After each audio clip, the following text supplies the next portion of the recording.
E quanta gente ci sta? Buonasera a tutti, bentornati a Liberamente, variazioni e scorribande qui su Radio Libertà.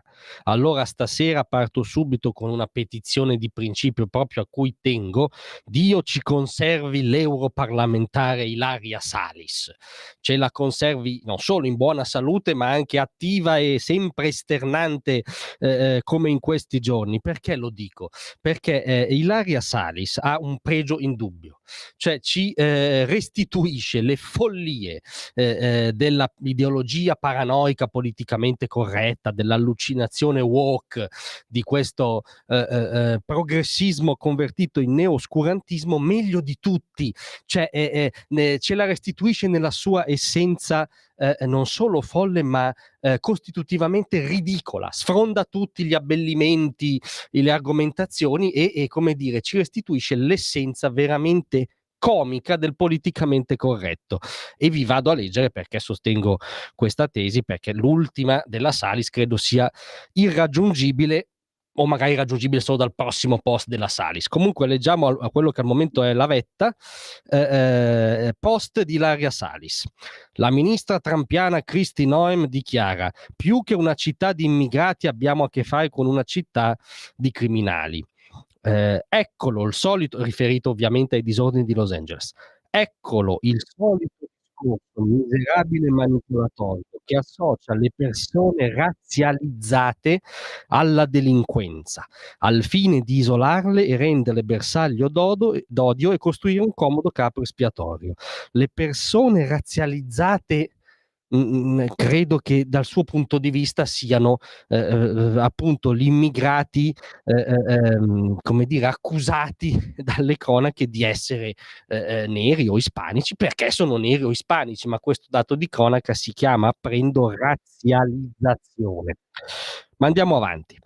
Un discorso che non appartiene solo all'amministrazione Trump, ma che l'estrema destra italiana e europea ripropone ogni giorno. Trump rincara la dose, facendo eco alla propaganda israeliana che disumanizza i palestinesi e afferma che i manifestanti sono animali. Ora, va bene che la Palestina, come dire, ecco, la questione palestinese è come il prezzemolo per le truppe politicamente corrette, ci sta sempre bene. Non si capisce in che modo Trump, mandando i soldati contro le squadracce che hanno sequestrato interi quartieri di Los Angeles, faccia eco alla propaganda israeliana. Tra l'altro lì non ci sono palestinesi, ci sono delinquenti sì che sventano la bandiera palestinese, ma è un'insalata mista a cui neanche la stessa Salis riesce a stare dietro. Ma andiamo avanti. Chi si indigna per le infami politiche di Trump non può voltarsi dall'altra parte di fronte a ciò che accade qui in Italia e in Europa. C'è sempre una bruttura trampiana che accade anche qui, diciamo. I CPR, le deportazioni e le discriminazioni sono realtà ben concrete.